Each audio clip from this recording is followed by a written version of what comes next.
الرحمن الرحيم. الحمد لله رب العالمين، والصلاة والسلام على سيد الأنبياء والمرسلين محمد وآله وأصحابه أجمعين. أما بعد، فأعوذ بالله من الشيطان الرجيم. بسم الله الرحمن الرحيم.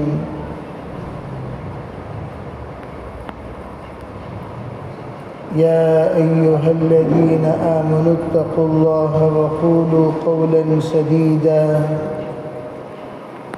يصلح لكم أعمالكم ويغفر لكم ذنوبكم، ومن يطع الله ورسوله فقد فاز فوزا عظيما. وقال عليه الصلاة والسلام: إن الله سبحانه وتعالى يقول: يا عبادي لو أن أولكم وآخركم وإنسكم وجنكم جمعوا على سعيد ويسأل كل إنسان مسألته فأعطي كل إنسان مسألته فلا ينقص ذلك مما عندي شيئا حتى لو أدخل المخيط في البحر. اللهم أيدنا بتأييدك، اللهم أيدنا بتأييدك، اللهم أيدنا بتأييدك يا رب العالمين. محترم معزز حضرات علماء کرام، بزرگان دین، پردہ نشین محترم خواتین، پیارے بچیوں، اس وقت میں ہم لوگ جس زمانے پر سے گزر رہے ہیں وہ زمانہ انتہائی پرفتن زمانہ ہے. جس زمانے کے در و دیوار بھی فتنے کے داعی ہیں، جس زمانے میں خلوت انتہائی مصیبت ہے، جس زمانے میں اطاعت ایک بڑا مجاہدہ ہے، جس زمانے میں اپنی ذات سے دین پر چلنا حدیث کے مطابق کآخذ الجمرہ، انگارے کو اپنے ہتھیلی میں لے کر چلنا ہے، ایسے زمانے میں پروردگار نے ہمیں اپنی اطاعت اور اپنی فرما برداری اور حضور کی سنت اور شریعت کے مطابق زندگی گزارنے کے بارے میں کچھ سننے اور سنانے کا موقع دیا. جب ہم یہ نیت کر لیں: اے اللہ تو اپنی ذات سے ہم میں سے ہر ایک کو بدل دے، یا اللہ ہمیں تو ہدایت نصیب فرما دے، یا اللہ ہمارے اندر تو تغیر پیدا فرما، ہمارے دلوں کو بدل دے، ہمارے ذہن کو بدل دے، ہمارے سوچ کو بدل دے، ہمارے فکروں کو بدل دے، ہمارے جذبات کو بدل دے. جب اللہ سے ہم دعا کریں گے، اللہ کی ذات کے دو انگلیوں کے درمیان ہمارے قلوب ہیں. القلوب بین اصبع الرحمن یقلبها کیف یشاء. اللہ کے دو انگلیوں کے درمیان ہمارے دل ہیں، جیسا اللہ چاہتا ہے اس طرف اللہ موڑ دیتا ہے. اس رب ذوالجلال سے ہم یہ کہیں گے: یا مقلب القلوب قلب قلوبنا علی دینک، یا مصرف القلوب صرف قلوبنا علی طاعتک. اے دلوں کو بدلنے والے رب، تیرے دین کی طرف ہمارے دلوں کو بدل دے. اے دلوں کو پھیرنے والے پروردگار، تیری اطاعت کی طرف ہمارے دلوں کو پھیر دے۔ اللہ سے جب ہم مانگیں گے مانگتے رہیں گے، اللہ انشاءاللہ ہماری ان دعاؤں کی برکت سے، ہماری ان نیتوں کی برکت سے، ہمارے ان عزائم کی برکت سے، ہمارے ان ارادوں کی برکت سے ضرور اللہ انقلاب کے فیصلہ کرے گا۔ کیا ہمارے سامنے ایسے واقعات نہیں ہیں کہ کیسے کیسوں کو اللہ نے کیسے کیسے بنا دیا؟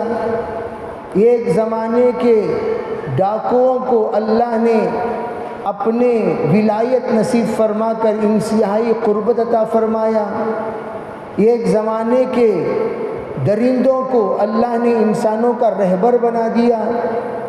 ایک زمانے کے بے ہدہ لوگوں کو اللہ نے مقتدا اور مربی بنا دیا، اور ایک زمانے کے انتہائی پناہ جن سے لیے جاتے تھے، ایسے لوگوں کو انتہائی مقدس اور متبرک بنایا، جن کی قربت لوگ سعادت سمجھ کر وہ اپنایا کرتے تھے۔ ذرا سوچیں کہ جب اللہ جل جلالہ امن والہ توبہ کا دروازہ اس لیے کھولا ہے کہ اللہ جل جلالہ کی طرف سے اعلان کیا جاتا ہے کہ ایک دن کے گنہگار بندے رات میں آ کر توبہ کر لے، ان اللہ یبسط یدہ باللیل لیتوب مسیح النہار ویبسط یدہ بالنہار لیتوب مسیح اللیل۔ اللہ دن میں ہاتھ پھیلاتے ہیں، اے رات کے گنہگار بندے آ جا۔ اللہ رات میں ہاتھ پھیلاتے ہیں، اے دن کے گنہگار بندے آ جا۔ اللہ کے طرف سے بار بار اعلان ہوتا ہے، آ جاؤ آ جاؤ آ جاؤ، تم سب میرے بندے اور بندی ہو۔ تم سے شیطان نے کھلواڑ کیا، تم سے نفس نے کھلواڑ کیا، تمہیں نے شیطان نے ورغلایا، فَأَزَلَّهُمَ الشَّيْطَانُ، اس نے تو اپنا عادت بنا لی ہے کہ وہ مردوں کو بھی ورغلاتا ہے، عورتوں کو ورغلاتا ہے، بچوں کو ورغلاتا ہے، بچیوں کو ورغلاتا ہے، نوجوان لڑکوں کو ورغلاتا ہے، نوجوان لڑکیوں کو ورغلاتا ہے، ورغلا کر گمراہ فرما کر ان سے گناہ کرواتا ہے تاکہ یہ اللہ کی بنائی ہوئی جنت سے محروم ہو جائیں۔ لیکن اللہ جل جلالہ امن والہ نے یہ ٹھان لیا، تو جتنی محنت کرنا ہے کر، تو کہاں کہاں داخل ہونا ہے ہو، تو جس طرح ان کے اندر وسوسہ پیدا کرنا ہے کر، لیکن میں ان رحمتی وسعت کل شیء، ان رحمتی وسعت کل شیء، ان رحمتی غلبت علی غضبی۔ اللہ نے یہ ٹھان لیا میں اپنے رحمت کو وسیع رکھوں گا، ہر چیز سے بھی زیادہ وسیع میری رحمت ہوگی، اور میری رحمت میرے غصے پر غالب رہے گی۔ اللہ نے اسی کی برکت سے استغفار عطا فرمائی، اللہ نے اسی کی برکت سے استغفار عطا فرما کر یہ کہا کہ تم جتنا بھی گنہگار ہو جاؤ، لو بلغت ذنوب کعنان السماء، فرمایا اگر تمہارے گناہ آسمان کے بلندی تک بھی پہنچ جائیں، ثم تستغفر لی، پھر تم ایک مرتبہ کہہ دو، اے اللہ میری توبہ، اے اللہ میری توبہ، اے اللہ میری توبہ، میری توبہ قبول کر لے، میری توبہ قبول کر لے، میری توبہ قبول کر لے۔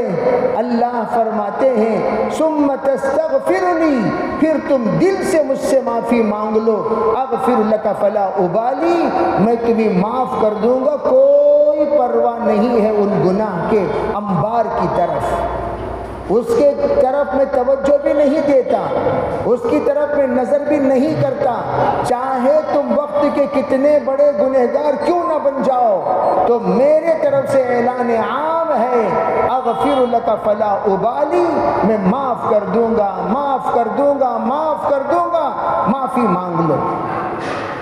ہم کتنے بڑے گنہگار ہیں، ذرا اپنے آپ کو آئینے کے سامنے کھڑا کر کے پوچھو، اپنے آپ کو آئینے کے سامنے کھڑا کر کے پوچھو، آئینے کے سامنے جا کر کھڑے ہو جاؤ۔ المؤمن مرآۃ المؤمن، عجیب بات فرمایا، ایمان والے کے لیے ایمان والا آئینہ ہے۔ اب بھائی کون سا ایمان والے کو ہم جائیں، کون سے ایمان والے کے پاس ہم جائیں، کون سے ایمان والے سے ہم گفتگو کریں، کون سے ایمان والے سے ہم ملیں، کون سے ایمان والے سے ہم پوچھیں؟ بھئی آج کل تو ایمان والوں سے ملنا بڑا مشکل اور دشوار ہو رہا ہے۔ اللہ نے نظام بنا دیا، صحابہ کرام کے اس طور و طریقے سے حضرت عمر خود سے خطاب کر کے پوچھا کرتے تھے، صدیق اکبر خود سے بات چیت کرتے تھے، حضرت اولیاء کرام کا معمول تھا خود سے بات کرتے تھے، خواجہ باقی باللہ خود سے بات کرتے تھے، تمام اولیاء خود سے مخاطب ہو کر کہتے تھے، کبھی آئینے کے سامنے کھڑے ہو کر کہتے، ارے بھائی بتاؤ تم کیا اچھے ہو، کیا تم اچھے ہو، کیا تم اچھے ہو؟ ذرا آئینے کے سامنے ہمارا بار بار کھڑنا ہوتا ہے، کبھی آئیبرو کے لیے کھڑنا ہوتا ہے، کبھی پاؤڈر کے لیے کھڑنا ہوتا ہے، کبھی میک اپ کے لیے کھڑنا ہوتا ہے، کبھی بالوں کو سجانے کے لیے کھڑنا ہوتا ہے، کبھی مانگ نکالنے کے لیے کھڑنا ہوتا ہے، ڈریس پہننے کے بعد ہم کیسے لگ رہے ہیں دیکھنے کے لیے کھڑنا ہوتا ہے۔ اللہ کے رسول علیہ السلام نے اسی آئینے کے سامنے کھڑے ہوتے وقت دعا پڑھنے کے لیے فرمایا، اللہم انکا حسنت خلقی فاحسن خلقی، فرمایا اے لوگو، اے خواتین، خاص طور پر سب سے زیادہ آئینہ دیکھنے والی خواتین ہوا کرتی ہیں۔ خواتین آئینے کے سامنے اپنے آپ کو سجاتی ہیں، اپنے آپ کو بے عیب بناتی ہیں، اپنے آپ کو جاذب نظر بناتی ہیں، اپنے آپ کو دلربا بناتی ہیں، اپنے آپ کو دلکش بناتی ہیں، اور اپنے آپ کو ایسا منقش کرتی ہیں، مزین کرتی ہیں کہ دیکھنے والے خوش ہو جائیں۔ محترم خواتین، وہی آئینہ جب ہمارے سامنے ہو، ہم ان سے آئینے سے پوچھیں، بتا اے زینب، بتا اے ام کلثوم، بتا اے خدیجہ، بتا اے فاطمہ، بتا اے فلاں، بتا اے فلاں، کیا تو نیک ہے، کیا تو نیک ہے، کیا تو نیک ہے؟ پوچھو اس آئینے سے، وہ آئینہ ہم سے واپس جواب دے گا، کہاں کی تو نیک ہے؟ ذرا تیری زبان کے الفاظ پر غور کر، ذرا تیری نظروں پہ غور کر، ذرا تیرے سماعت پہ غور کر، ذرا تیرے خلوت پہ غور کر، ذرا تیرے جلوت پہ غور کر، ذرا تو اپنے بارے میں ذرا سوچ، تو کیسی ہے، تو کیسی ہے، تو کیسی ہے؟ تجھے کیا تیرے بارے میں یہ خیال ہے کہ تو نیک ہے؟ تو خود جانتی ہے کہ تو کتنا نیک ہے اور کتنی بد ہے، کتنا نیک ہے کتنی مردود ہے، کتنا نیک ہے کتنی مبغوض ہے، کتنا نیک ہے کتنی اللہ کے رحمتوں سے دور ہے۔ کوئی اور تجھے بتانے کی ضرورت نہیں ہے، تیرا آئینہ بتائے گا تو کتنا نیک ہے اور کتنا بد ہے۔ جب ہمارے سامنے آئینہ واپس کہتا ہے، جب پڑی اپنے گناہوں پہ نظر خود سے برا کوئی نہ رہا، جب پڑی اپنے گناہوں پہ نظر خود سے برا کوئی نہ رہا۔ ہمارے گناہوں پہ جب نظر پڑے تو ہمیں پتہ چلتا ہے کتنے ہم گندے ہیں، کتنے ہم گندے ہیں۔ محترم خواتین، وہی بات سمجھانے کے لیے جب کوئی اپنے بچے کو لے کر بزرگ کے پاس پہنچے اور پہنچ کر کہنے لگے، حضرت میرے بچے کے لیے دعا کرنا، حضرت نے فرمایا، ارے بھائی اللہ تیرے بچے کو تیری طرح بنا دے۔ پھر دوبارہ انہوں نے فرمایا، پر حضرت یہ دعا مناسب نہیں ہے، میں یہ دعا میرے لیے مناسب نہیں ہے، میرے بچے کے لیے مناسب نہیں ہے، آپ اور دعا کر دیجئے۔ فرمایا، بھائی اللہ تیرے بچے کو تیری طرح بنائے۔ پوچھا کہ یہ جو تم کہہ رہے ہو تیرے بچے کو تیری طرح کیوں نہیں؟ فرمایا یہ بد دعا نہیں، یہ دعا نہیں بلکہ بد دعا ہوگی۔ پوچھا وہ کیوں؟ کہا حضرت میں اچھا انسان نہیں ہوں، میں اچھا انسان نہیں ہوں، نہ میرے خلوت اچھی، نہ میری جلوت اچھی، نہ میری کمائی اچھی، نہ میرے بول اچھے، نہ میرے اخلاق اچھے، نہ میرے کردار اچھے، نہ میرا رشتہ اچھا، کسی بھی اعتبار سے میں اچھا نہیں ہوں۔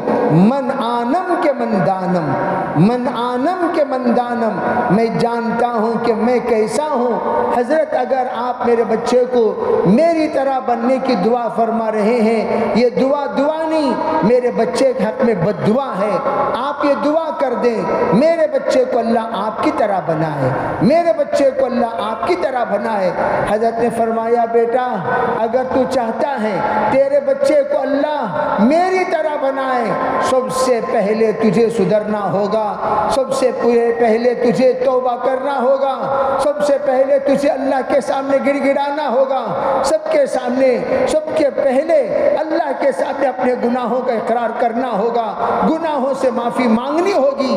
جس دن تو اپنے گناہوں سے معافی مانگ لیا، سمجھ اللہ تیری دعا قبول کرنا شروع کر دیا، اور جس دن تیری دعا قبول ہو جائے، تیری دعا تیرے بچے کے حق میں قبول ہونے میں کوئی چیز رکاوٹ نہیں بن سکتی، تیری دعا آنن فآنن اللہ کے پاس مقبول ہوتی چلی جائے گی۔ اس لیے کہا بیٹا پہلے تو سدھر، پہلے تو توبہ کر، پہلے تو اللہ کے سامنے گڑ گڑا۔ جیسے ماں ہوتی ہے ویسے اللہ بیٹی کو بنا دیتے ہیں، جیسا باپ ہوتا ہے ویسے اللہ بیٹے کو بنا دیتے ہیں۔ ماں اگر جنت ہے، باپ جنت کا دروازہ ہے۔ جب جنت بچوں کے لیے جنت کی دعا کرے، جب جنت کا دروازہ بچوں کے لیے جنت کا داخلہ مانگے، اللہ ان کی دعا رد نہیں کر سکتا، بشرطے کہ جنت کی طرح ہو، جنت کا دروازہ جنت کے دروازے کی طرح ہو۔ ذرا میں آپ کی توجہ مبذول کرنا چاہتا ہوں۔ آج ہم لوگوں کو میری جنت کوئی کہتا ہے تو ہم بڑے خوش ہو جاتے ہیں، لیکن ذرا سوچا، ذرا غور کیا، کیا جنت میں جھوٹ ہے؟ کیا جنت میں بے حیائی ہے؟ کیا جنت میں مکاری ہے؟ کیا جنت میں دغا ہے؟ کیا جنت میں سود ہے؟ کیا جنت میں حرام ہے؟ کیا جنت میں شراب ہے؟ کیا جنت میں نشہ ہے؟ کیا جنت میں گناہ ہے؟ ذرا سوچو، جو ماں اللہ نے جس کو جنت کا مقام عطا فرمایا وہ اگر گنہگار ہو جائے، کیا اس کی جنت باقی رہے گی؟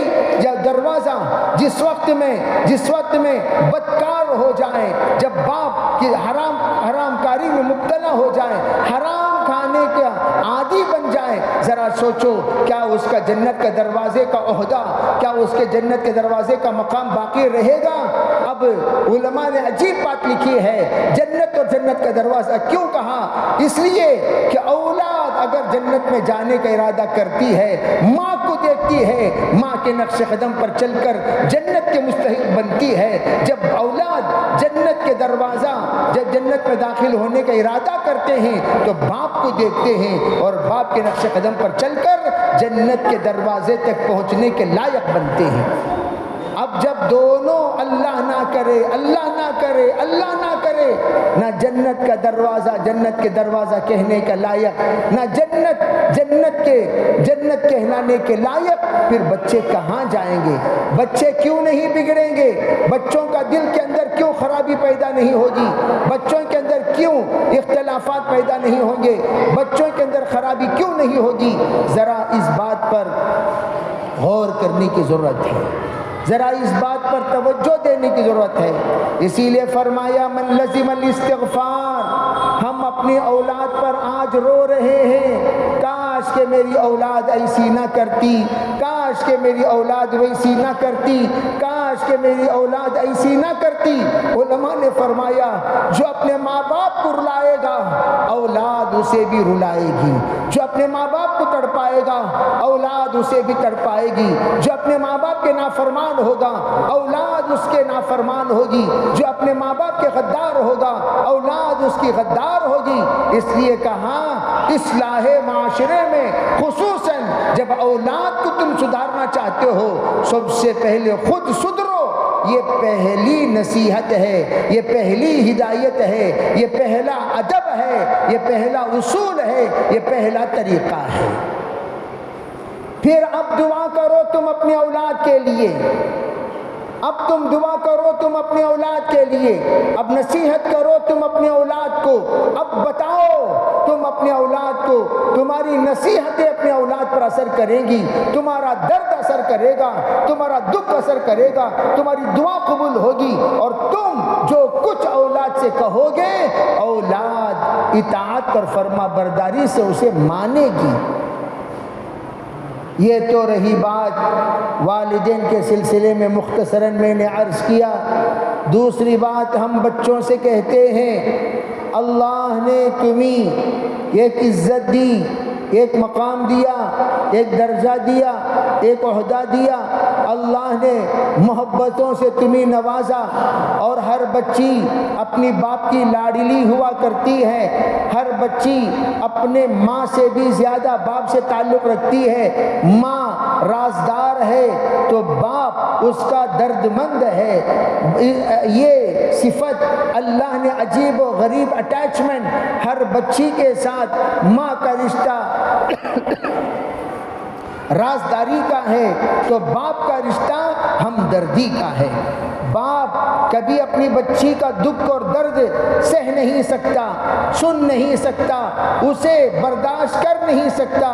اگر بچی کے سلسلے میں کوئی بات آ جائے کہ بچی کو یہ ہے، بچی کو وہ ہے، باپ کو اللہ نے بہادر بنایا، باپ کو اللہ نے ہمت والا بنایا، باپ کو اللہ نے حوصلہ والا بنایا، لیکن باپ اپنے دکھ کو، اپنی محبت کو، اپنی الفت کو، اپنی نسبت کو، اپنے تعلق کو، اپنے رشتے کو دل میں دفن کرتا ہے، وہ زبان سے کبھی ظاہر نہیں کرتا۔ یہ اس وقت پتہ چلے گا جب بچی کے سلسلے میں کوئی اطلاع باپ کو ملے، کتنا تڑپتا ہے، کتنا دوڑتا ہے، کتنی کوشش کرتا ہے، کدھر کدھر جاتا ہے، کہاں کہاں جاتا ہے، اپنے آپ کو کتنا ذلیل کرنے کو تیار ہو جاتا ہے، صرف اپنی بچی کی عزت کے خاطر، صرف اپنی بچی کی ہمت کے خاطر، صرف اپنی بچی کے احترام کے خاطر کہ اس کی عزت سوسائٹی میں باقی رہے، اپنے آپ کو ذلیل کرنے کو تیار ہو جاتا ہے۔ اذان کا جواب دیں، انشاءاللہ اذان کے بعد بات ہوگی 5 بجے تک، انشاءاللہ دعا ہو جائے گی۔ آپ حضرات تشریف رکھیں۔